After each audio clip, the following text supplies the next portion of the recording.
Welcome to Average Meeple. Average Meeple talk about games. My name's James. I'm Casey. And back is Cora.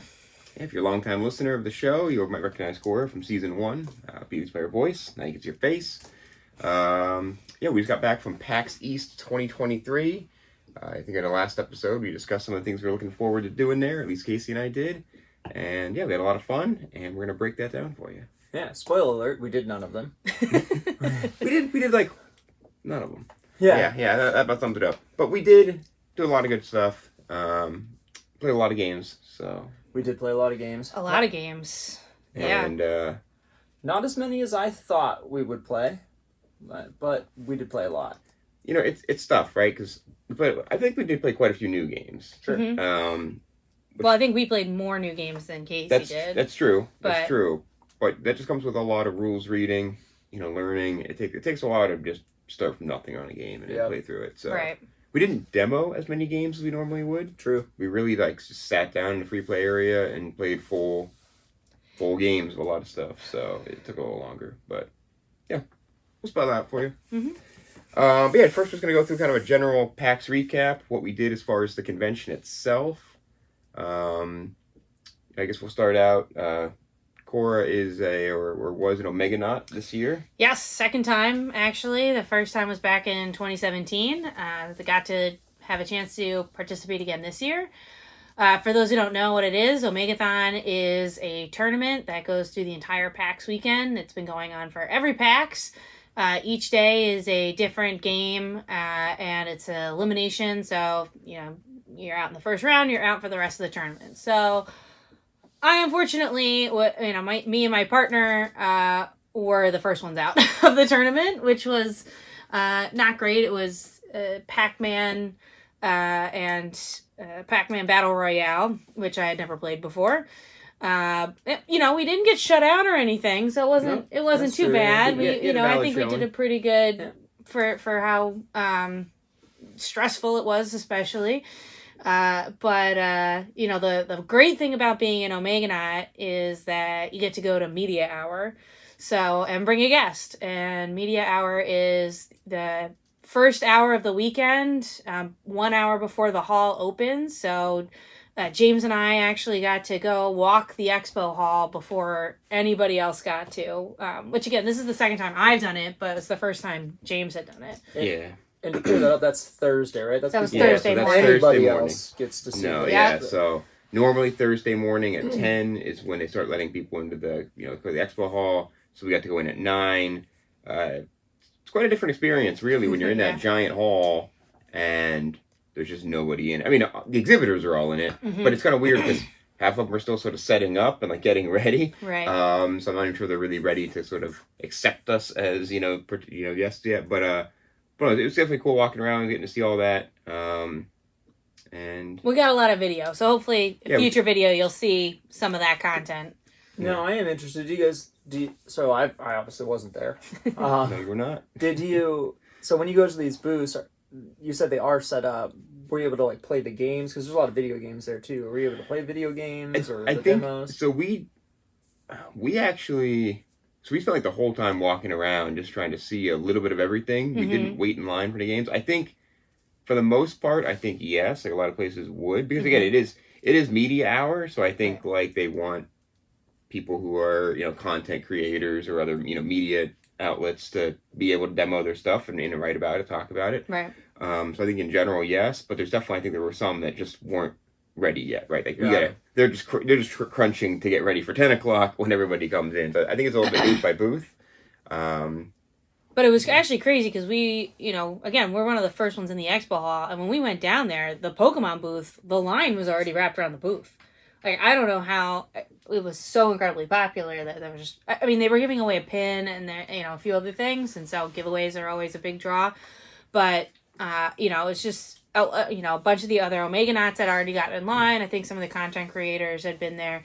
But it was fun, we got to, like James said, walk around the hall, and then, we kind of ended the hour, we went at the Nintendo booth, and so we were, third or fourth in line or whatever.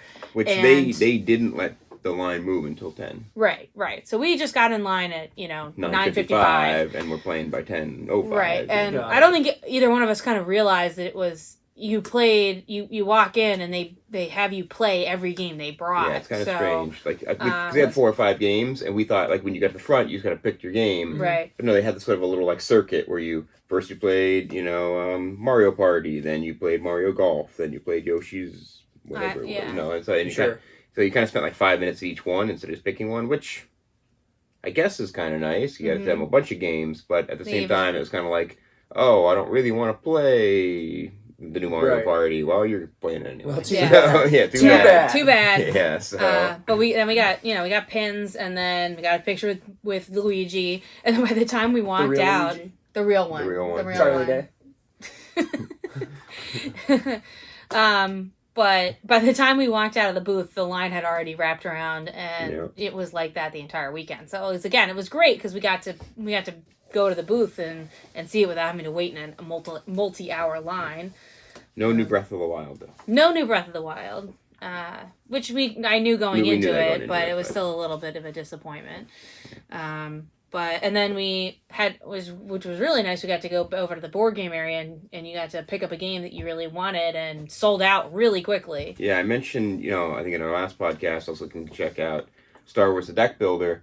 I didn't see it anywhere to play, but they did have it for purchase, a few copies of it, and so I actually picked that up in Media Hour, and then it was sold out by the end of the weekend. I don't know when it sold out, but it's definitely sold out. I mean, I think that you said they only had a few copies. They only had a few copies, I think, so. And you got the card sleeves. Got some free card sleeves for it, yeah. So. That was nice. But we'll talk about that in a few more minutes. Yep. Right. Yeah, we'll talk about all the games we played in a minute. But Omegathon was really the only activity we did that we listed on our last podcast. Yeah, we talked about a bunch of panels that we were thinking of going to see, and maybe we thought about it, but we didn't. I didn't think about it at all. No, I didn't even cross our mind. On Thursday, I did. On Thursday, I did think about going to one, because there was one that was right before Omegathon, I think. So we went to see Omegathon. We went to go see Omegathon round 1. Cora was participating in it, and there was a panel right before that. So I was like, okay, do I go up now to that panel, then go over? No, I ended up just playing games. Just play games. Skipped it. Went to Omegathon. That was it. Now, you did go to one more thing, which was Saturday night, the Acquisitions Incorporated D&D. Right, which is I go to that most years, I would say, but there's a few of our friends who are really big into Acquisitions Incorporated, and for those who don't know, it's the guys who run Penny Arcade and a bunch of their friends. They get together, play D&D, and they've been doing it for 15 years or so, and they'll do live performances at every PAX. And so what actually happened recently is that they basically restarted the whole campaign, and this was the first kind of episode. They kind of reset all their characters back down to level 2 and 3, and they're back in time. And but it's a lot of innuendos and things to be expected in this. Comedic. It's fun. Comedic. Yeah. There was a lot more of that in this episode than I think it was normal, but it was still, it was still a really good time, always really funny, and laugh a lot. So, the only other panel. But that's really what we did as far as the PAX itself. But again, we did play a ton of different games. So, we're going to kind of run through a list of all the new games we played. So this is just, games we played for the first time, or at least played a full playthrough of the game. Actually, I guess some of these are just demos. But for the first time we played it, and we didn't all play every one of these games, but so I'll just read through the list, and then we're going to kind of each say whether or not it was above our expectation, at our expectation, or below our expectation. Or if we didn't play it, we'll just abstain, I guess. Right. Or we just had no expectations or had no idea. Right. Sure. Some of these games we just played on a whim, really didn't have any expectations going in. We'll start off with Ahoy. I didn't play this. I didn't want to. Cora didn't play it. For me, this was actually above my expectations. Same. It was above my expectations. Yeah, it's. I had high expectations for it too. So. Yeah, we're gonna talk more about this game later, so we'll fill you in on that. But next up, we have Hadrian's Wall. Also did not play. Above. For me, so I've been thinking about this one a little bit, and for me, I think it was at my expectations. I liked it a lot, but I think I've always heard good things about it. I have also heard good things, but I also didn't know too much about it. Right. That's the key thing. It was definitely different than my expectations. Yes. I didn't even realize what kind of game it was, and when we sat down, it was a very different game than I expected it to be. When you started reading the rules, my expectations went like all the way to the bottom, and then we started playing, and I was like, okay, I can get into this. That's fair. I can see that. There was a lot going on. Just like as an outside observer, seeing all of the stuff in front of you. I mean, it's maybe not Twilight Inscription bad with the amount of stuff that you've got writing and symbols and stuff, but it was a lot for me. It's definitely not as approachable, right. I think, if you're looking at it. Right. But the thing is, but that's the funny thing. I think when we're looking at the rules, it's like so much stuff. But it really, once you get rolling. Well, yeah, once you get doing it. It rolls. I can see that. Still don't know what half the stuff is. Bahamas.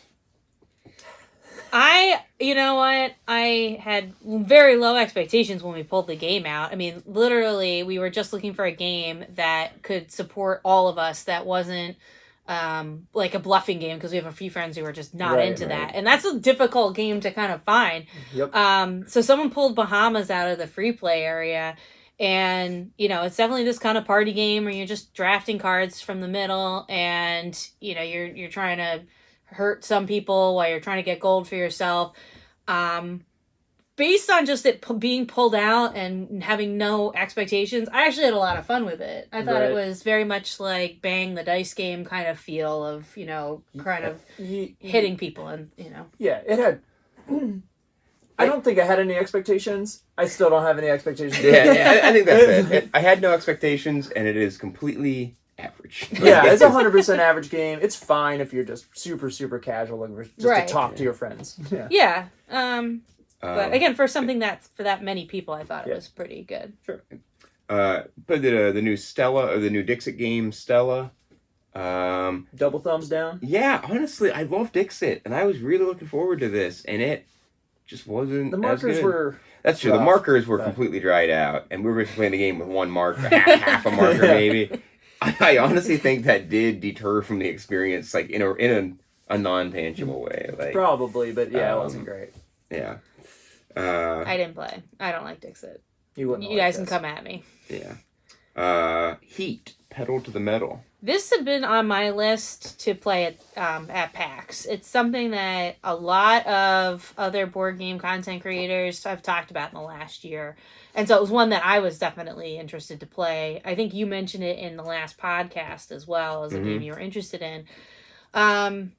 It definitely did not hit as well as I thought it was going to. I thought the theme was pretty interesting. It was fun moving the little race cars around the board. And maybe we just had a hard time a little bit with the rules. I think some of them, we kind of missed a few things in the first playthrough.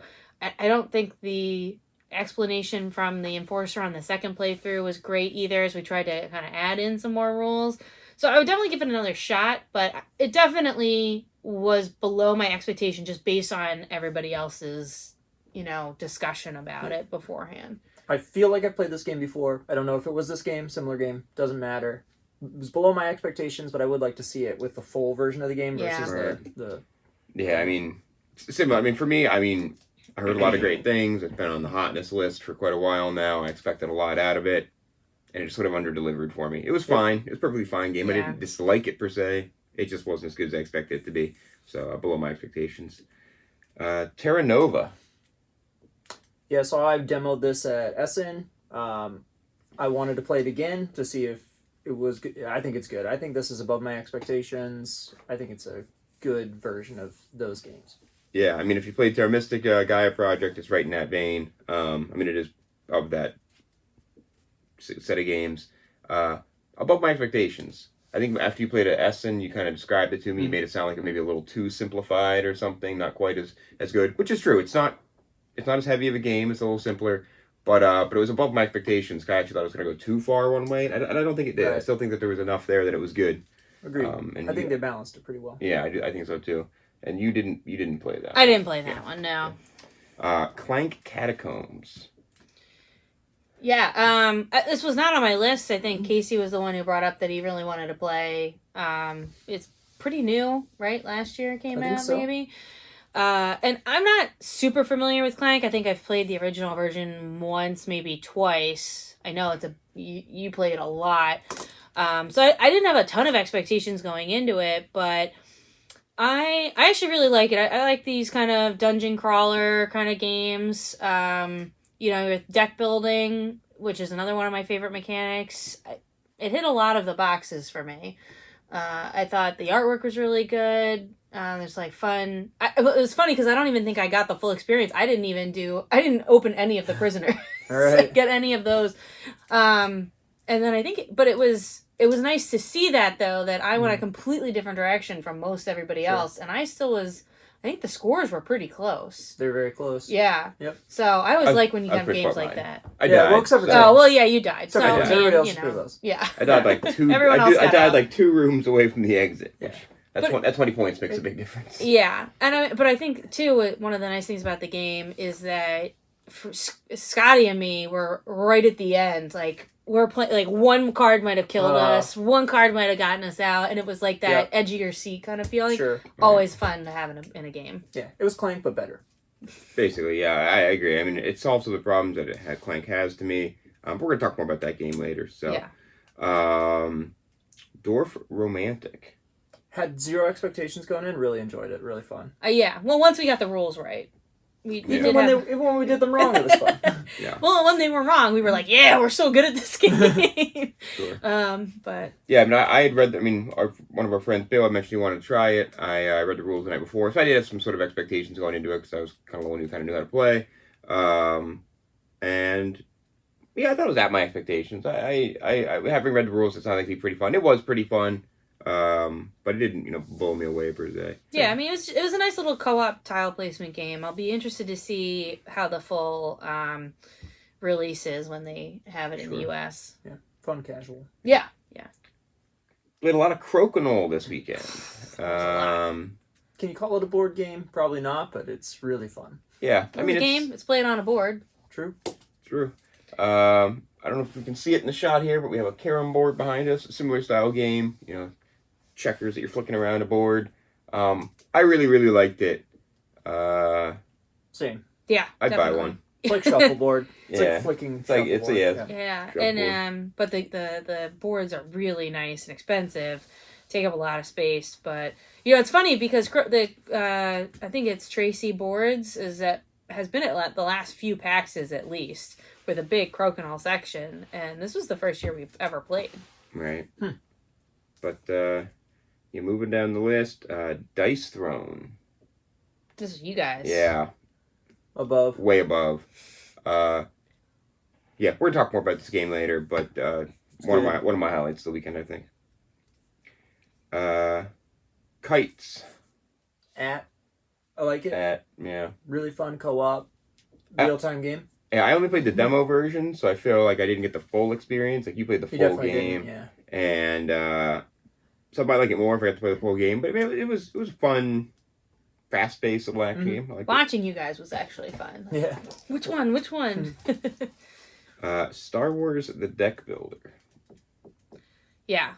Well, we mentioned this in about Media Hour, picking this up, and I know we're going to talk about it in a few minutes.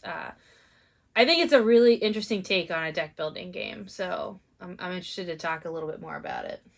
It reminds me a lot of Star Realms and Hero Realms, with like a little caveat of the power, which adds a little element.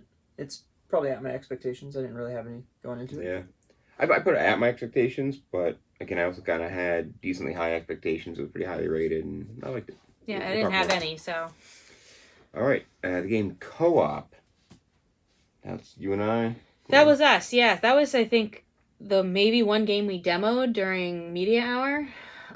We did demo that during Media Hour. I'm sure I forgot about that. It's a small little co-op game. The goal is you're trying to save your relationship by building IKEA furniture, basically. And if you're familiar with IKEA furniture, actually all of the artwork is based on IKEA furniture instruction manuals. I feel like that's the way to break your... Right. Well, that's the apart. thing, is if you don't build the furniture right, you basically ruin your relationship. And so it was okay. It was. I had no expectations. Yeah, and even then it was probably below it. Yeah. Even then it was probably... I mean, below we it. did, to be fair, we did only do a very brief demo, Sure. but there wasn't anything about it. It was like, oh, I need to come back to see this. Got it. Cat in the Box. Yeah, this was one that I had on my list to try out. Again, lots of people have been talking about this game over the last year. Saying that it's a great new version of set taking games. Trick taking. Thank you. We'll get there. I know, and Trick giving. I think again, maybe my expectations were just set too high based on all of that, but this didn't hit as well as I thought it was going to, based on other trick-taking games like The Crew. I would much prefer to play. Okay. Yeah. I put it as below my expectations because I just didn't, again, I think we've talked about this before, Casey, like, you play a game poorly, and like that's fine. Mm-hmm. But as long as you can kind of see where you played it poorly, and you're like, oh, next time I'm going to do this differently, then that's perfect. Right. But this one, I just don't, like, it's not clicking for me. There's just something in this game that I'm just not visualizing how to do it, and it's just, I don't know, man. Yeah, so I didn't play this. I was an observer for part of it, like partial observer. And what I noticed is there were a few people in the group that just didn't look like they wanted to play the game at all, which I felt like, honestly though, in those settings, sometimes it sucks like the fun out of the game, regardless of the quality of the game. That's true. When people are like not interested in playing, don't really care about what happens on their turn, whatever. I felt like a few of the players were like that, just really not giving it a fair shake. So Sure. I'd be interested to see if you guys play it again. What do you think? That could definitely be it. I mean, it was definitely later in the evening, and I know exactly what you're talking about. And we've had this experience before. We've sat down with a game at PAX, and people are just not in the mindset to play, and it just kind of really throws everything off. It does. All right, Glitch Squad. This was us. We demoed this, and it was an interesting little take on a team password game. So you're sitting across the table from somebody on your team. You're trying to get them to guess a passcode, but the two people on the other team are trying to sabotage your clues to your team member. It's like a party game that still only plays. Actually, I don't know how many it plays, but it felt like it only played 4. Well, right? I think it's just team based, so I don't know. Maybe you can have more than 2 teams. Maybe, but everyone has that little book and everything. I don't know. Yeah. If it only plays 4, it's like a party game that only plays 4, which to me the only reason to play party games is because you have a lot of people. So like it felt a little. I mean, it was fine. We played it with 4. I think it does do more than 4. But I don't. Maybe 4 is just not a good number of people to play it with. Right. But I mean, I went in. It was interesting. Again, sat down, didn't really have any expectations. Right. I went in with no expectations, but I guess it met that. It was cute artwork. These next list of games here, I didn't play. So this is all you guys. South Sharf. Yeah, this was in the first look area, and I don't think you played it either. Nope. So it's a game where you're basically trying to create hot sauce. It's set collection, so you're trying to get a whole bunch of cards, the same number, and once you have 7, or you can get the bigger hot sauces. And so but it's interesting because it also has a component where you have to kind of bid to be able to take the first action, and then so you're trying to do some hand management. It was an interesting game. It was weird going into it and explaining it, and then once you kind of got into the game, it was like, oh, this kind of makes sense. I got it. But we had one person come up and he's like, I have no idea what you're doing. He's watched us from start to finish. He's like, I have no idea anything about this game. So it's definitely a little bit, you have to play it really to pick up. But I actually, when they localize it for America, it might be one I pick up. I thought it was pretty fun. It was an interesting game. Where did it land on your expectation? Yeah, well, I mean, I didn't really have any expectations going into it. I just saw the game. I thought the name was funny. I like little card games like that. And so, I guess it probably met my expectations based on that. Right. Teeter Tower. This was also me. This one exceeded my expectations just based on walking up to the table. I mean, that was over in the Eureka and I can't remember the other game group that's over in that booth, but we go over there every year. Game Right, yeah, thank you. They always have a lot of fun little party games and stuff, and I just walked up to the table. Some other guy was there. He's like, hey, I kind of want to see this too. And then a third guy walked up and we had it demoed. I ended up picking it up, so I enjoyed it. We'll talk more about this one. Oh yeah. Planted. These are all you. This is all me, yeah. Also at the Game Right table, I kind of came into it because the theme was really pretty. It's very much similar to a lot of other games that are out right now. It's all about plants, growing plants, that whole thing. Met my expectations. I do think I might pick it up as a gift for somebody who I think would really enjoy the theme of the game. Right. Fog of Love. All right, last one I think for me. This one I also demoed, and it was kind of this weird role-playing game that I played with not my husband, and we were trying to play being a couple. Little awkward. It was okay. Probably a little bit below my expectations. Splendor Duel. Oh, that was me. That's you. That was me. It was awesome. Way above. Way above. All right, we're gonna talk more about that one. And the last one on the list, Don't Llama Dice. All right. Okay, maybe this must be the last one. Yeah, this was early on in the weekend, and a little bit of a push your luck game. It's a Robert Knizia game, and this one I actually might go back to and maybe pick up. Really quick game, and it was pretty fun actually. Cool. All right, maybe not quite the lightning round list. Yeah, I know. I'm so long-winded. All right, so the time we have left here, we're gonna take some of our top picks from that list and dig into those just a little bit more. Hopefully not too much more. I will be quick, I swear. No, it's okay. So we have, starting off, Teeter Tower. Teeter Tower. So, right, this is the one I actually did buy. And, neither one of you played it. I did play it with the rest of our friends. And it's, there it is. It's a little dexterity game. Thank you. So, basically you have these cards, and on the cards there's, there we go, sections where you can only put a certain number of die or color. So you roll 4, and then you have to place them on these cards and stack them up. And so it's a co-op game, so you're trying to stack to a certain height. And, the number you get is how well you do. I mean, so you're not really winning or losing per se. You're just trying to do your best. But it was funny because when I demoed it, we kind of didn't really understand exactly that. And so we just kept going. Right. So the guy who he got us started, he walked away and came back and he's like, how many cards do you have there? And we were like, I don't know, like 30 cards. Like 30. He's like, I've never seen one this tall. But it was fun. It was, just a couple of random guys that I played with, and it was fun. Again, it's kind of Jenga-esque where, things are balancing, and so a fun little quick party game that I was excited about. And so, Now, when you call it co-op, is it co-op in the sense where like everyone is doing something, or is it co-op in the sense where it could just be solo but everyone's discussing what to do? I guess it could be solo, but everyone's discussing. So you, on your turn, you roll the die, and you have 3 cards you can choose from. And so it's a discussion at that point. Like, which card do you think will be best? How and where you put the die, how you want to stack it up. We didn't play the variant, so normally you have to stack them even all the way up the tower.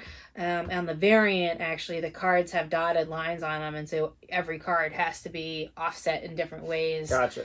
So that makes it more difficult. So I haven't played that part one yet, but so it's mostly just like open discussion. Like you're all trying to get the tower as high as possible. Got it. Gotcha. Well, the game I played was Splendor Duel, and it is not co-op. It is the antithesis of that. Right? It's the opposite. It is 1v1 Splendor. And I actually think Splendor plays really well 1v1. You and I played it. I think it's actually pretty good. I think this is better. So I actually don't remember the designers, but I do know one of them's the one that actually made or helped design Seven Wonders Duel. And it has a lot of influences from like that style, like how you gather things, like all these little extras that go along with it. It's not just a Splendor slimmed down, it's actually like enhanced Splendor. It goes like 3 or 4 steps above regular Splendor. And I think it's really good, plays really well with, 2 people. It was our first time picking it up. The rules are a little more complicated than Splendor, so it took us a little bit to get to understand some of the nuances of the game. But yeah, I actually really, really like it. I would much rather play that than regular Splendor. And I'd actually rather play that than Seven Wonders Duel. And that's one of my favorite 2-player games. So really, really good game. I think Scotty said that this was his favorite game of the I was weekend, surprised too. by that too, because I just didn't see it coming, I guess. Yeah. Just a really good game. Really solid. All right. Yeah, because I felt like you guys played that game, and then I didn't hear much more about it, and I was asking Scotty, like, hey, what's your favorite game of the weekend? Splendor Duel. Yeah. All right. That's good. Wow. Yeah. We'll have to play. Yeah. One of my top picks is Dice Throne. This is not a new game. They've been out for a while. Years even. Yeah. They're on what, season 4 or something? So they have 2 full seasons, right? Which have each 8 characters. Yeah. So here's a box of it. So this is just 2 characters out of season 1. Right. Each season, I believe, has 8 characters. Get a big box for it. Right. So you can buy like the season box, has all 8 of them in it, and then season 1, season 2. Then they have a Marvel season. Right. And they just released a co-op dungeon crawler version. Yeah. So it's been out for quite a while. They just keep cranking out more characters, more content. It's all interchangeable. You can play any of the 2 characters. But it is meant to be a not necessarily a 1v1 duel, but there are kind of a 2v2 or like 1v1v1 for 3 players like that. Kind of duel game where you each pick one of these characters and you kind of battle against each other. And the game is basically Yahtzee. You're basically rolling 5 dice, and then you're re-rolling some subset of that dice a couple of times to try and match certain combinations for your character to make some sort of attack. And all the different characters have different attacks they can do, and status ailments they can inflict and things like that. And it's like it's super simple and approachable, but there's just something so fun about it. And I don't know. Like, again, I think I sat down and the guys like, "Oh, it's Battle Yahtzee." I'm like, "Okay, well, it's gonna be all right."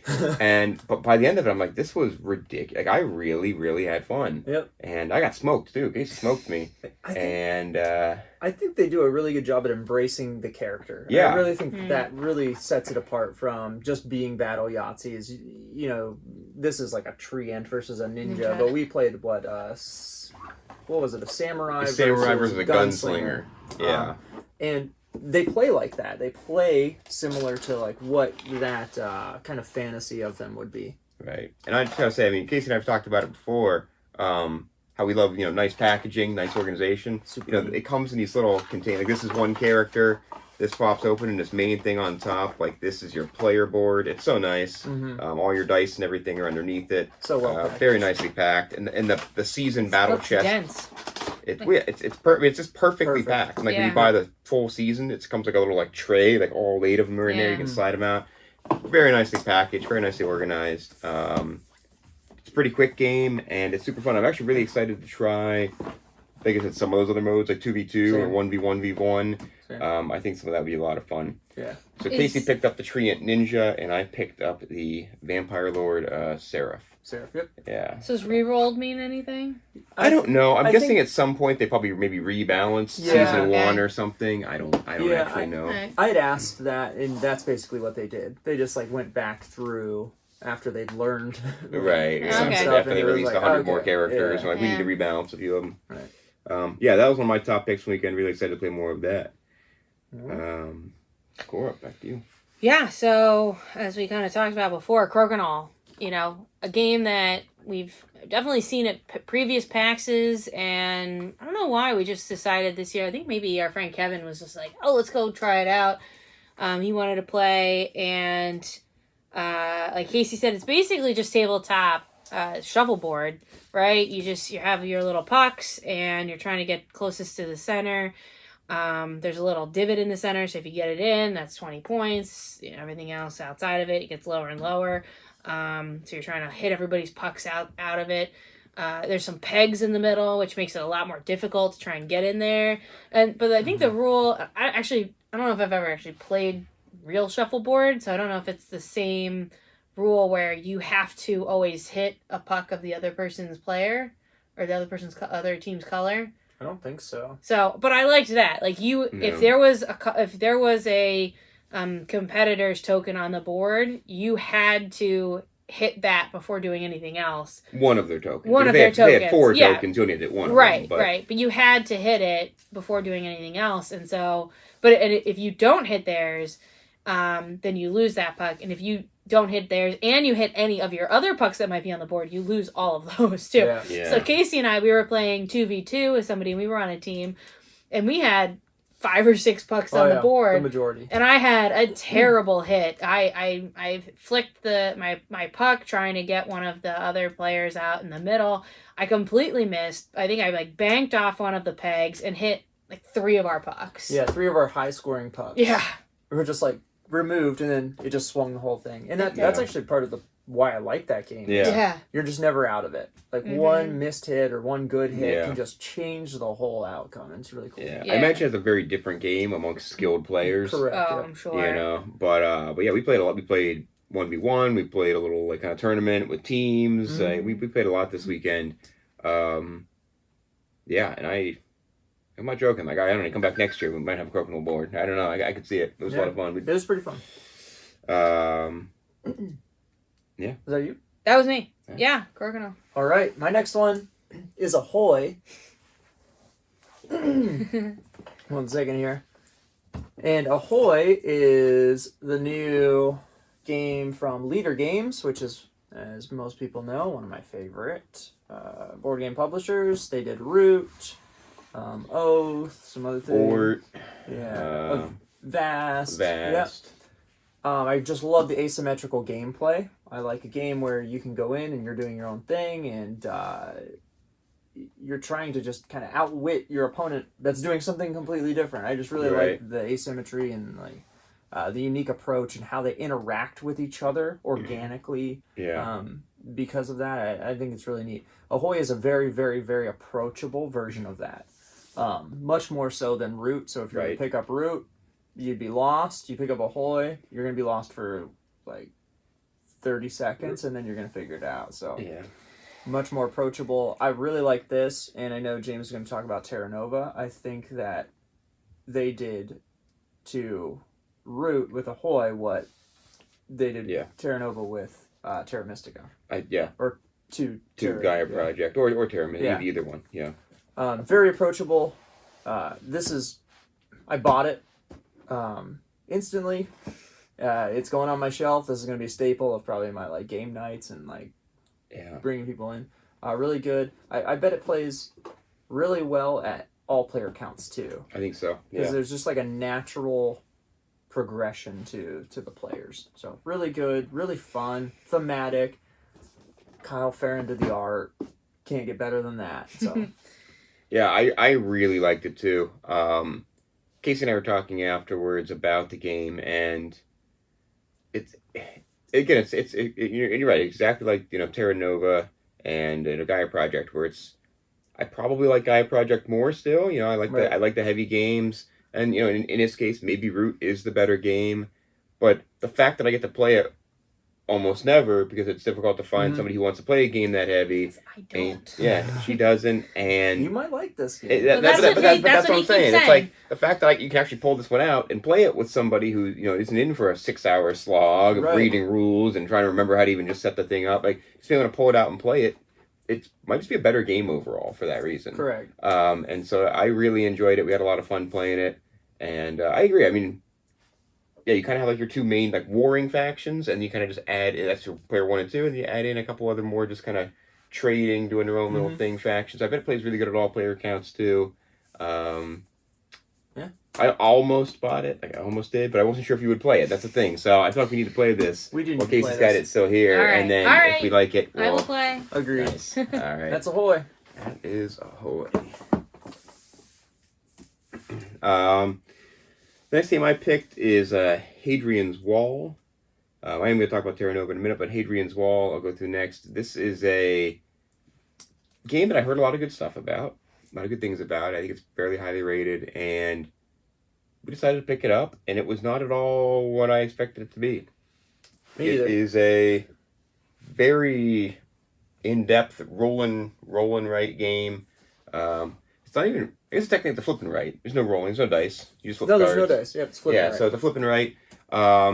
But yeah, basically, you flip up these cards, and it's kind of interesting. You draw 2 cards each turn for yourself, and they both have the same things on them. They have an objective, like a way to score points. They also have a resources on them. You can kind of decide which one you want to take as a personal objective, which one you want to take the resources from, and then there's sort of a common card that you flip up that gives everybody the same resources each round. So it's like you're starting resources each round, and then it's, again, if you're good at rolling right or flipping right, it's like, oh, I'm going to spend this resource to mark this off. That gives me this, but I can mark that off, and I can do this and this, and you're just going around your board. It's a very complicated board compared to, I think, most flip or rolling rights. So that's kind of where it's, again, when we started reading the rolls, like, holy cow, like this, how much how this is going to go. But again, at the same time, it is just a flip. You scratch things off to scratch off more things, and I don't know. There's just something weirdly entertaining. It's a very solitary game.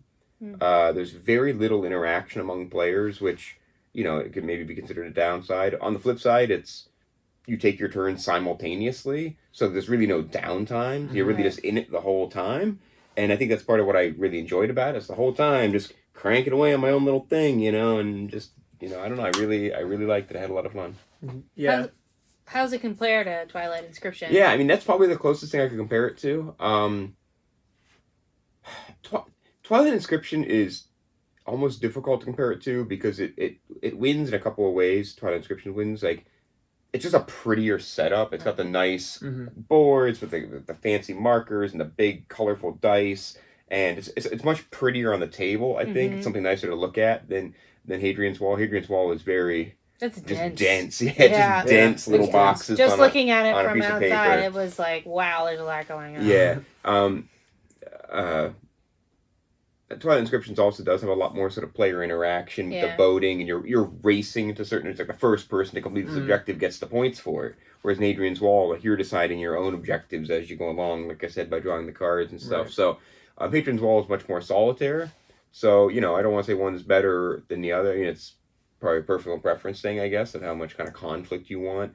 I don't know if I'd pick up Hadrian's Wall because I had Twilight Inscription. They are very similar in a lot of ways, but I really liked it. I really liked it. I liked it a lot more than I thought I was going to when we started looking at it. I liked it too. I might pick it up even though it is just essentially 2 big notepads. Yeah, it's really what it is. It's 2 big notepads. Yeah.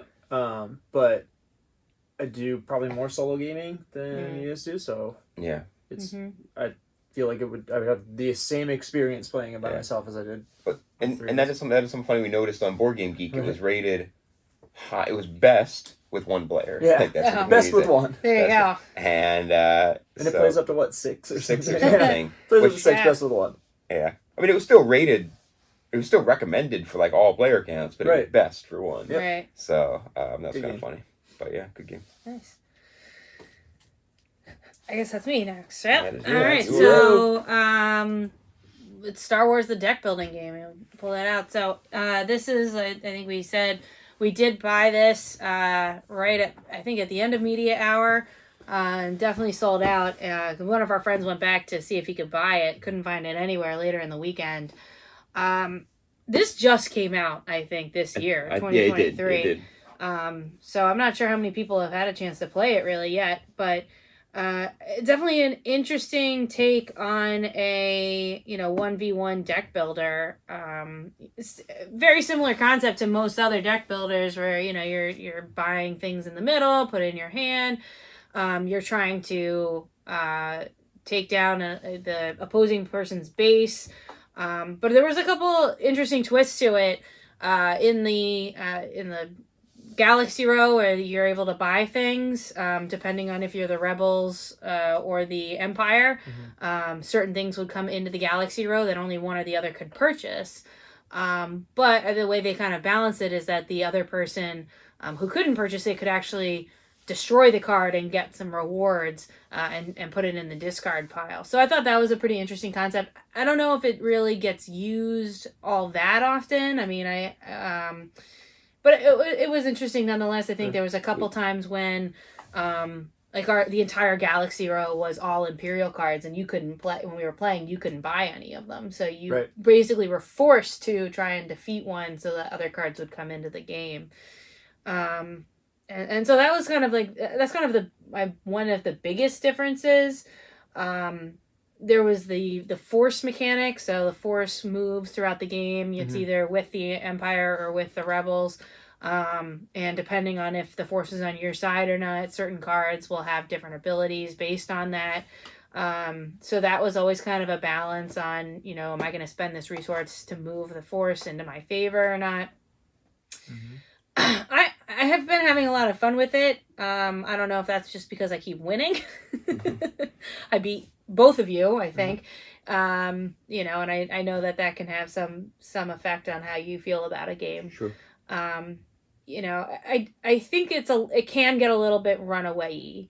I think in our game especially, I was able to buy a pretty beefy card early on.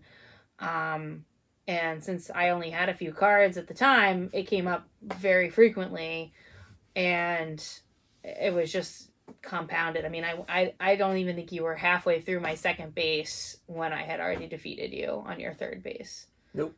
Yeah. I think I was, but then you healed all of it. Oh, I healed a whole bunch. Yes. Yeah. Yes, that's true. Yeah, no, I think it's funny that you say you don't do a lot of attacking. When Casey and I played, Casey won, and he was destroying my cards left and right out of the Galaxy Row. And it was very effective because it's one easy way to get a lot of force, and so he always had the force on his side, which can be somewhat significant. There's a lot of cards, so you get to draw an extra card, to get an extra resource, do whatever, if the force is on your side. So it actually was fairly impactful in our game, but gave me a lot of force, a lot of resources, and it just denied me. Away it just denied me a lot of stuff. So so that's one of the things So the two things I really like about it were the variable bases and the force power. I think that added a whole other dynamic where you have to be cognizant of the force, or like your cards aren't going to be powerful enough. I like those. I did not like the row mechanic. I like it as a concept. In practice, I don't think it plays the way that it should. There's easy fixes, right? If the universal cards, if there were one that did damage, because sometimes you could just get shut out and you can't do enough damage on your turn. And it could just so happen that the first flop is all the other team, and you've got 4 damage, and you could maybe not be able to kill or remove any cards, and it's like, well, you shouldn't build a game where that can happen. There should be an out to it, and that I don't like. Outside of that, I do like it as a concept. I think in practice it's just not as great. Right. Yeah. I mean, I agree. I see where you're going with that. I do like it as a concept too, though. I think it's cool how, when you orient the row, you face the card towards the player who can buy it, but then on the bottom is printed the reward for destroying it. That's actually facing the other player now. I think it's well implemented in that sense, and it is a cool mechanic. But I do agree, because of just that and the nature of only one player can buy it, you can sort of get smothered at certain points of the game where, all right, just flipping cards for you. What am I going to do here? So it's... And that's the thing. It's just it can be very oppressive. When I played against Cora, very oppressive, more so on the damage side than the cards. But when I played against you, all I did was deny you your ability to catch up to me. And it just eventually wore you, you know what I mean? It was just... I do think it's a fun game, so I'm on the flip side of that. I've lost both games I've played, but I've still found it fun. My big fear at the game is just, you play it 10, 15 times. Is it going to feel interesting? I'm not sure how it's going to live up to, long term, just playing it over and over, but that, time will tell. We'll see. Yeah, I mean, it's a game I think is ripe for expansion. Sure, yeah, it'd be easy you for them know? to add more cards. Like you were saying, add more neutral cards Mm-hmm. or something, add another track of some sort. It'd be easy to put expansions on, and you know, Fantasy Flight, you know, games, they love doing that. they thrive on living card games and that Sure. sort of stuff. I'm sure there'll be stuff for it. It is, and it is. I think the other thing too is that it is quick to pick up. It's not complicated, and it plays quickly. So for a two player card game, you know, I do think that has it going for it. For sure. All right. My third game was Clank Catacombs. We spent a little bit of time talking about this already. I told you it's just Clank, but better. So this is the third, not expansion, but new iteration. So they did Clank, then they had some expansions for the Clank base game. Then there was Clank in Space, which is different. It has a different board, has different everything. Whereas the other ones have different boards, but you can intermix the cards. Clank in Space, whole new card set. Now they have Clank Catacombs, whole new card set. And it takes what Clank in Space did with a variable board layout and then randomizes it. Very, very cool. You're not revealing tiles until you need to explore them, which can make it seem a little random, but they have these little teleporters which mitigate a lot of that, where you can get around the board pretty easily towards the end of the game. Some other new things, like treasures aren't revealed at the beginning. They come out as you have a space to put them. So you can find a really powerful treasure really close to the exit versus, you know, in the past where it was always this step, then this step, then this step. It was a little harder, I think, to get stuck, you know what I mean, in the depths. I didn't feel like anyone had a chance of not scoring points at all. Which can be good and bad. It can be frustrating. Although we did get towards the end of the game, and we did get kind of stuck because we kept pulling those kept cards where the rotating, rooms kept rotating. The rooms were rotating. Yeah, that seemed frustrating. I missed that by one, right? Yeah. I saw you guys. I'm like, man, I would have been just frustrated, just sitting there spinning around and being like, okay, and I have to go back to where I was. Yeah, but still, I didn't think anyone was in danger of not getting to the starter tiles. I didn't think anyone had any jeopardy of not scoring points. Right. Yeah. Which, again,